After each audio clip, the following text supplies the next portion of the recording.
सर्वमङ्गलमाङ्गल्ये शिवे सर्वार्थसाधिके शरण्ये त्र्यंबके गौरी नारायणी नमस्तुते। जय माता दी दोस्तों, आप सभी को नवरात्रि की ढेर सारी शुभकामनाएं।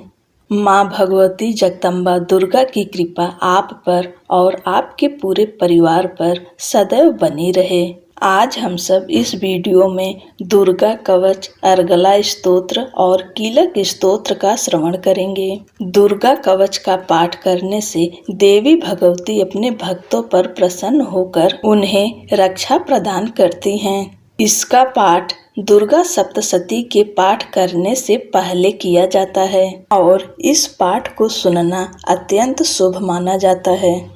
मार्कंडे जी ने कहा, पितामह, जो इस संसार में परम गोपनीय तथा सभी मनुष्यों की सब प्रकार से रक्षा करने वाला है और जो अब तक आपने दूसरे किसी के सामने प्रकट नहीं किया हो, ऐसा कोई साधन मुझे बताइए। ब्रह्मा जी बोले, ब्रह्मन, ऐसा साधन तो एक देवी का कवच ही है जो गोपनीय से भी परम गोपनीय, पवित्र तथा संपूर्ण प्राणियों का उद्धार करने वाला है। महामुने, उसे श्रवण करो। देवी की 9 मूर्तियां हैं जिन्हें 9 दुर्गा कहते हैं। उनके पृथक पृथक नाम बतलाए जाते हैं। प्रथम नाम शैलपुत्री है, दूसरी मूर्ति का नाम ब्रह्मचारिणी है, तीसरा स्वरूप चंद्रघंटा के नाम से प्रसिद्ध है, चौथी मूर्ति को कुष्मांडा कहते हैं, पांचवी दुर्गा का नाम स्कंद माता है, देवी के छठे रूप को कात्यायनी कहते हैं, सातवां कालरात्रि और 8वां स्वरूप महागौरी के नाम से प्रसिद्ध है, 9वीं दुर्गा का नाम सिद्धिदात्री है। ये सब नाम सर्वज्ञ महात्मा वेद भगवान के द्वारा ही प्रतिपादित हुए हैं। जो मनुष्य अग्नि में जल रहा हो, रणभूमि में शत्रु से घिर गया हो, विषम संकट में फंस गया हो तथा इस प्रकार भय से आतुर होकर जो भगवती की शरण में प्राप्त हुए हों, उनका कभी अमंगल नहीं होता। युद्ध के समय में संकट में पड़ने पर भी उनके ऊपर कोई विपत्ति नहीं दिखाई देती। उन्हें शोक, दुख और भय की प्राप्ति नहीं होती। जिन्होंने भक्ति पूर्वक देवी का स्मरण किया है, उनका निश्चय ही अभ्युदय होता है। देवेश्वरी, जो तुम्हारा चिंतन करते हैं, उनकी तुम निसंदेह रक्षा करती हो। चामुंडा देवी प्रेत पर आरूढ़ होती हैं, वाराही भैंस पर सवारी करती हैं, ऐन्द्री का वाहन ऐरावती हाथी है, वैष्णो देवी गरुड़ पर ही आसन जमाती हैं, माहेश्वरी वृषभ पर आरूढ़ होती हैं,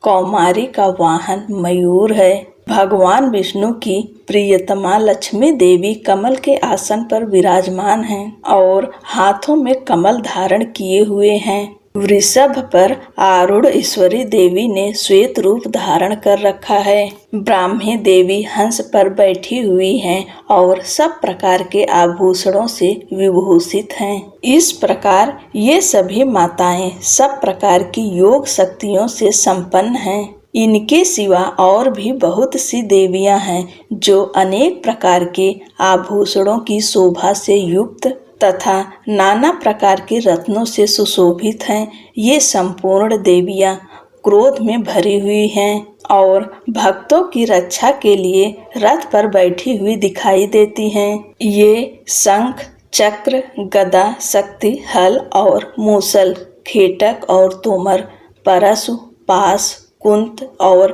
त्रिशूल एवं उत्तम सारंग, धनुष आदि अस्त्र शस्त्र अपने हाथों में धारण करती हैं। दैत्यों के शरीर का नाश करना, भक्तों को अभय दान देना और देवताओं का कल्याण करना, यही उनके शस्त्र धारण करने का उद्देश्य है। महान रौद्र रूप, अत्यंत घोर पराक्रम, महान बल और महान उत्साह वाली देवी, तुम महान भय का नाश करने वाली हो, तुम्हें नमस्कार है। तुम्हारी ओर देखना भी कठिन है। शत्रुओं का भय बढ़ाने वाली जगदम्बिके, मेरी रक्षा करो। पूर्व दिशा में इंद्र शक्ति मेरी रक्षा करें। अग्निकोण में अग्नि शक्ति मेरी रक्षा करें। दक्षिण दिशा में वाराही तथा नैऋत्य कोण में खड्ग धारिणी मेरी रक्षा करें। पश्चिम दिशा में वारुणी और वायव्य कोण में मृग पर सवारी करने वाली देवी मेरी रक्षा करें। उत्तर दिशा में कौमारी और ईशान कोण में शूल धारिणी रक्षा करें। ब्राह्मणी तुम ऊपर की ओर से मेरी रक्षा करो और वैष्णवी देवी नीचे की ओर से मेरी रक्षा करें। इसी प्रकार 100 को अपना वाहन बनाने वाली चामुंडा देवी 10 दिशाओं में मेरी रक्षा करें। जया आगे से और विजया पीछे की ओर से मेरी रक्षा करें। वाम भाग में अजिता और दक्षिण भाग में अपराजिता रक्षा करें। उद्योतनी शिखा की रक्षा करें। उमा मेरे मस्तक पर विराजमान होकर रक्षा करें। ललाट में मालाधारी रक्षा करें और यशस्विनी मेरी भौहों की संरक्षण करें। भौहों के मध्य भाग में त्रिनेत्रा और नथुनों की यम घंटा देवी रक्षा करें। दोनों नेत्रों के मध्य भाग में शंखिनी और कानों में द्वारवासिनी रक्षा करें। कालिका देवी कपोलों की तथा भगवती शंकरी कानों के मूल की रक्षा करें। नासिका में सुगंधा और ऊपर की होठ में चर्चिका देवी रक्षा करें। नीचे के ओठ में अमृत कला तथा जिह्वा में सरस्वती देवी रक्षा करें। कौमारी दांतों की और चंडिका कंठ प्रदेश की रक्षा करें। चित्र घंटा गले की घंटी और महामाया ताल में रहकर रक्षा करें। कामाक्षी ठोड़ी की और सर्वमंगला मेरी वाणी की रक्षा करें। भद्रकाली ग्रीवा में और धनुर्धरी पृष्ठ वंश मेरुदंड में रहकर रक्षा करें। कंठ के बाहरी भाग में नील ग्रीवा और कंठ की नली में नलकूबरी रक्षा करें। दोनों कंधों में खंडगिनी और मेरी दोनों भुजाओं की वज्र धारणी रक्षा करें। दोनों हाथों में दंडनी और अंगुलियों में अंबिका रक्षा करें। शूलेश्वरी नखों की रक्षा करें। कुलेश्वरी कुछ पेट में रहकर रक्षा करें। महादेवी दोनों स्तनों की और शोक विनाशिनी देवी मन की रक्षा करें। ललिता देवी हृदय में और शूल धारणी उदर में रहकर रक्षा करें। नाभि में कामिनी और गुहा भाग में गुहेश्वरी देवी रक्षा करें। पूतना और कामिका लिंग की और महिषवाहिनी गुदा की रक्षा करें। भगवती कटि भाग में और विंध्यवासिनी घुटनों की रक्षा करें। संपूर्ण कामनाओं को देने वाली महाबला देवी दोनों पिंडलियों की रक्षा करें।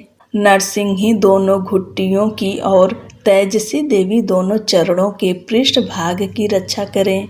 श्री देवी पैरों की अंगुलियों में और तलवासिनी पैरों के तलुओं में रहकर रक्षा करें। अपनी दाढ़ों के कारण भयंकर दिखने वाली दंष्ट्रा कराली देवी नखों की और ऊर्ध्व केसनी देवी केसों की रक्षा करें। रोमावलियों के छिद्रों में कौबेरी और त्वचा की बागेश्वरी देवी रक्षा करें। पार्वती देवी रक्त, मज्जा, वसा, मांस, हड्डी और मेद की रक्षा करें। आंतों की कालरात्रि और पित्त की मुकुटेश्वरी देवी रक्षा करें। मूलाधार आदि कमल केशों में पद्यावती देवी और कफ में चूड़ामणि देवी स्थित होकर रक्षा करें। नख के तेज की ज्वालामुखी रक्षा करें। जिसका किसी भी अस्त्र से भेदन नहीं हो सकता, वह अभेद्य देवी शरीर की समस्त संधियों में रहकर रक्षा करें। ब्राह्मणी आप मेरे वीर की रक्षा करें। छत्रेश्वरी छाया की तथा धर्मधारिणी देवी मेरे अहंकार, मन और बुद्धि की रक्षा करें। हाथ में वज्र धारण करने वाली वज्रहस्ता देवी मेरे प्राण, अपान, व्यान, उदान और समान वायु की रक्षा करें। कल्याण से शोभित होने वाली भगवती कल्याण शोभना मेरे प्राण की रक्षा करें। रस, रूप, गंध, शब्द और स्पर्श इन विषयों का अनुभव करते समय योगिनी देवी रक्षा करें तथा सत्व गुण, रजोगुण और तमोगुण की रक्षा सदा नारायणी देवी करें। वाराही आयु की रक्षा करें, वैष्णवी धर्म की रक्षा करें तथा चक्रिणी देवी यश, कीर्ति, लक्ष्मी, धन तथा विद्या की रक्षा करें। इंद्राणी आप मेरे गोत्र की रक्षा करें। चंडिके तुम मेरे पशुओं की रक्षा करो। महालक्ष्मी पुत्रों की रक्षा करें और भैरवी पत्नी की रक्षा करें। मेरे पथ की सुपथा तथा मार्ग की क्षेमकरी देवी रक्षा करें। राजा के दरबार में महालक्ष्मी रक्षा करें तथा सब ओर व्याप्त रहने वाली विजय देवी संपूर्ण भयों से रक्षा करें। देवी जो स्थान कवच में नहीं कहा गया है अतएव रक्षा से रहित है, वह सब तुम्हारे द्वारा सुरक्षित हो, क्योंकि तुम विजयशालिनी और पापनाशिनी हो। यदि अपने शरीर का भला चाहे तो मनुष्य बिना कवच के कहीं एक पग भी ना जाए। कवच का पाठ करके ही यात्रा करे। कवच के द्वारा सब ओर से सुरक्षित मनुष्य जहाँ जहाँ भी जाता है वहाँ वहाँ उसे धन लाभ होता है तथा संपूर्ण कामनाओं की सिद्धि करने वाली विजय की प्राप्ति होती है। वह जिस जिस अभिष्ट वस्तु की चिंतन करता है उसको निश्चय ही प्राप्त कर लेता है। वह पुरुष इस पृथ्वी पर तुलना रहित महान ऐश्वर्य का भागी होता है। कवच से सुरक्षित मनुष्य निर्भय हो जाता है। युद्ध में उसकी पराजय नहीं होती तथा वह तीनों लोकों में पूजनीय होता है। देवी का यह कवच देवताओं के लिए भी दुर्लभ है। जो प्रतिदिन नियम पूर्वक तीनों संध्याओं के समय श्रद्धा के साथ इसका पाठ करता है उसे दैवी कला प्राप्त होती है तथा वह तीनों लोकों में कहीं भी पराजित नहीं होता। इतना ही नहीं, वह अमृत्यु से रहित हो 100 से भी अधिक वर्षों तक जीवित रहता है। मकरी, चेचक और कोढ़ आदि उनकी संपूर्ण व्याधियां नष्ट हो जाती है। कनेर, भांग, अफीम, धतूरे आदि स्थावर विष, सांप और बिच्छू आदि के काटने से चढ़ा हुआ जंगम विष तथा अहिफेन और तेल के संयोग आदि से बनने वाला कृत्रिम विष, ये सभी प्रकार के विष दूर हो जाते हैं, उनका कोई भी असर नहीं होता।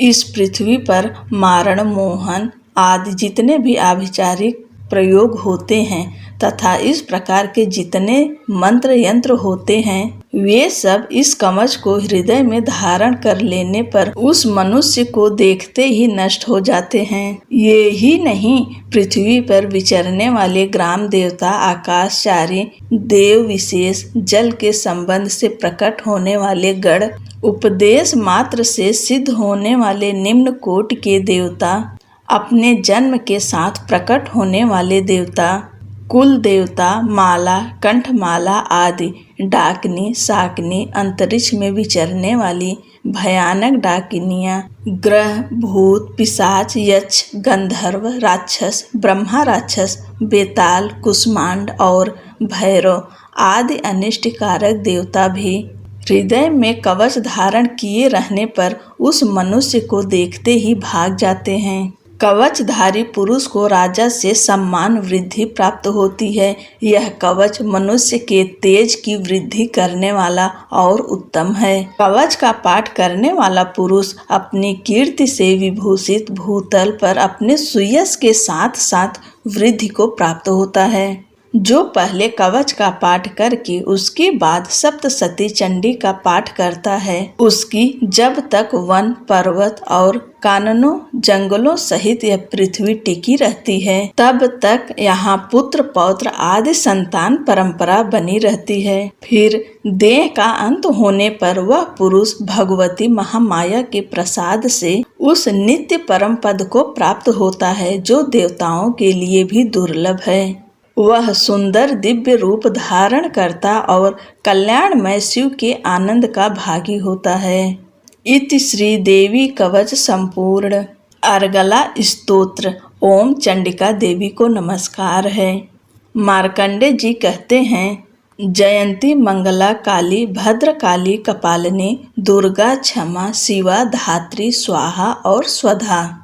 इन नामों से प्रसिद्ध जगदम्बिके तुम्हें मेरा नमस्कार है। देवी चामुंडे तुम्हारी जय हो। संपूर्ण प्राणियों की पीड़ा हरने वाली देवी तुम्हारी जय हो। सब में व्याप्त रहने वाली देवी तुम्हारी जय हो। कालरात्रि तुम्हें नमस्कार है। मधु और कैटभ को मारने वाली तथा ब्रह्मा जी को वरदान देने वाली देवी तुम्हें नमस्कार है। तुम मुझे रूप दो, जय दो, यश दो और काम क्रोध आदि शत्रुओं का नाश करो। महिषासुर का नाश करने वाली तथा भक्तों को सुख देने वाली देवी तुम्हें नमस्कार है। तुम रूप दो, जय दो, यश दो और काम क्रोध आदि शत्रुओं का नाश करो। महिषासुर का नाश करने वाली तथा भक्तों को सुख देने वाली देवी तुम्हें नमस्कार है। तुम रूप दो, जय दो, यश दो और काम क्रोध आदि शत्रुओं का नाश करो। रक्त बीज का वध और चंड मुंड का विनाश करने वाली देवी तुम रूप दो, जय दो, यश दो और काम क्रोध आदि शत्रुओं का नाश करो। शुंभ और निशुंभ तथा धूम्रलोचन का मर्दन करने वाली देवी तुम रूप दो, जय दो, यश दो और काम क्रोध आदि शत्रुओं का नाश करो। सबके द्वारा वंदित युगल चरणों वाली तथा संपूर्ण सौभाग्य प्रदान करने वाली देवी तुम रूप दो, जय दो, यश दो और काम क्रोध आदि शत्रुओं का नाश करो। देवी तुम्हारे रूप और चरित्र अचिंत्य है। तुम समस्त शत्रुओं का नाश करने वाली हो। तुम रूप दो, जय दो, यश दो और काम क्रोध आदि शत्रुओं का नाश करो। पापों को दूर करने वाली चंडिके जो भक्ति पूर्वक तुम्हारे चरणों में सर्वदा मस्तक झुकाते हैं उन्हें रूप दो, जय दो, यश दो और काम क्रोध आदि शत्रुओं का नाश करो। रोगों का नाश करने वाली चंडिके जो भक्ति पूर्वक तुम्हारी स्तुति करते हैं उन्हें रूप दो, जय दो, यश दो और काम क्रोध आदि शत्रुओं का नाश करो। चंडिके इस संसार में जो भक्ति पूर्वक तुम्हारी पूजा करते हैं उन्हें रूप दो, जय दो, यश दो और काम क्रोध आदि शत्रुओं का नाश करो। मुझे सौभाग्य और आरोग्य दो, परम सुख दो, रूप दो, जय दो, यश दो और काम क्रोध आदि शत्रुओं का नाश करो। जो मुझसे द्वेष करते हो उनका नाश और मेरे बल की वृद्धि करो। रूप दो, जय दो, यश दो और काम क्रोध आदि शत्रुओं का नाश करो। देवी मेरा कल्याण करो, मुझे उत्तम संपत्ति प्रदान करो। रूप दो, जय दो, यश दो और काम क्रोध आदि शत्रुओं का नाश करो। अंबिके देवता और असुर दोनों ही अपने माथे के मुकुट की मड़ियों को तुम्हारे चरणों पर घिसते हैं। तुम रूप दो, जय दो, यश दो और काम क्रोध आदि शत्रुओं का नाश करो। तुम अपने भक्त जन को विद्वान, यशस्वी और लक्ष्मीवान बनाओ तथा रूप दो, जय दो, यश दो और काम क्रोध आदि शत्रुओं का नाश करो। प्रचंड दैत्यों के दर्प का दलन करने वाली चंडिके मुझ शरणागत को रूप दो, जय दो, यश दो और काम क्रोध आदि शत्रुओं का नाश करो। चतुर्भुज ब्रह्मा जी के द्वारा प्रशंसित चार भुजा धारणी परमेश्वरी तुम रूप दो, जय दो, यश दो और काम क्रोध आदि शत्रुओं का नाश करो। देवी अंबिके भगवान विष्णु नित्य निरंतर भक्ति पूर्वक तुम्हारी स्तुति करते रहते हैं। तुम रूप दो, जय दो, यश दो और काम क्रोध आदि शत्रुओं का नाश करो। हिमालय कन्या पार्वती के पति महादेव जी के द्वारा होने वाली परमेश्वरी तुम रूप दो, जय दो, यश दो और काम क्रोध आदि शत्रुओं का नाश करो। सची पति इंद्र के द्वारा सद्भाव से पूजित होने वाली परमेश्वरी तुम रूप दो, जय दो, यश दो और काम क्रोध आदि शत्रुओं का नाश करो। प्रचंड भुज दंडों वाले दैत्यों का घमंड चूर करने वाली देवी तुम रूप दो, जय दो, यश दो और काम क्रोध आदि शत्रुओं का नाश करो। देवी अंबिके तुम अपने भक्त जनों को सदा असीम आनंद प्रदान करती हो। मुझे रूप दो, जय दो, यश दो और काम क्रोध आदि शत्रुओं का नाश करो। मन की इच्छा के अनुसार चलने वाली मनोहर पत्नी प्रदान करो जो दुर्गम संसार से तारने वाली तथा उत्तम कुल में जन्मी हो। जो मनुष्य इस स्तोत्र का पाठ करके सप्तशती रूपी महास्तोत्र का पाठ करता है, वह सप्तशती की जप संख्या से मिलने वाले श्रेष्ठ फल को प्राप्त होता है, साथ ही प्रचुर संपत्ति भी प्राप्त कर लेता है। इति देवी अर्गला स्तोत्रम संपूर्णम। कीलक स्तोत्र। ओम नमः चंडिकाय। मार्कंडेय जी कहते हैं, विशुद्ध ज्ञान ही जिनका शरीर है, तीनों वेद ही जिनके 3 नेत्र हैं, जो कल्याण प्राप्ति के हेतु हैं तथा अपने मस्तक पर अर्धचंद्र धारण करते हैं, उन भगवान शिव को नमस्कार है। अर्थात मंत्रों की सिद्धि में विघ्न उपस्थित करने वाले साप रूपी कीलक का निवारण करने वाला है। उस सप्तशती स्तोत्र को संपूर्ण रूप से जानना चाहिए और जानकर उसकी उपासना करनी चाहिए। उसके भी उच्चाटन आदि कर्म सिद्ध होते हैं, उसे भी समस्त दुर्लभ वस्तुओं की प्राप्ति होती है। तथापि जो अन्य मंत्रों का जप न करके केवल इस सप्तशती नामक स्तोत्र से ही देवी की स्तुति करते हैं, उन्हें स्तुति मात्र से ही सच्चिदानंद स्वरूपिणी देवी सिद्ध हो जाती हैं। उन्हें अपने कार्य की सिद्धि के लिए मंत्र, औषधि तथा अन्य किसी साधन के उपयोग की आवश्यकता नहीं रहती। बिना जप के उनके उच्चाटन आदि समस्त अभिचारिक कर्म सिद्ध हो जाते हैं। इतना ही नहीं, उनकी संपूर्ण अभीष्ट वस्तुएं भी सिद्ध होती हैं। लोगों के मन में यह शंका थी कि जब केवल सप्तशती की उपासना से भी सामान्य रूप से अथवा सप्तशती को छोड़कर अन्य मंत्रों की उपासना से भी सामान्य रूप से सब कार्य सिद्ध होते हैं, अब इनमें श्रेष्ठ कौन सा साधन है? लोगों की इस शंका को सामने रखकर भगवान शंकर ने अपने पास आए हुए जिज्ञासुओं को समझाया कि यह सप्तशती नामक संपूर्ण स्तोत्र ही सर्वश्रेष्ठ एवं कल्याणमय है। तदंतर भगवती चंडिका के सप्तशती नामक स्तोत्र को महादेव जी ने गुप्त कर दिया। सप्तशती के पाठ से जो पुण्य प्राप्त होता है, उसकी कभी भी समाप्ति नहीं होती, किंतु अन्य मंत्रों के जप जन्य पुण्य की समाप्ति हो जाती है। अतः भगवान शिव ने अन्य मंत्रों की अपेक्षा जो सप्तशती की ही श्रेष्ठता का निर्णय किया, उसे जानना चाहिए। अन्य मंत्रों का जप करने वाला पुरुष भी यदि सप्तशती के स्तोत्र और जप का अनुष्ठान कर ले, तो वह भी पूर्ण रूप से कल्याण का भागी होता है। इसमें तनिक भी संदेह नहीं है। जो साधक कृष्ण पक्ष की चतुर्दशी अथवा अष्टमी को एकाग्रचित होकर भगवती की सेवा में अपना सर्वस्व समर्पित कर देता है और फिर उसे प्रसाद रूप में ग्रहण करता है, उसी पर भगवती प्रसन्न होती हैं, अन्यथा उनकी प्रसन्नता नहीं प्राप्त होती।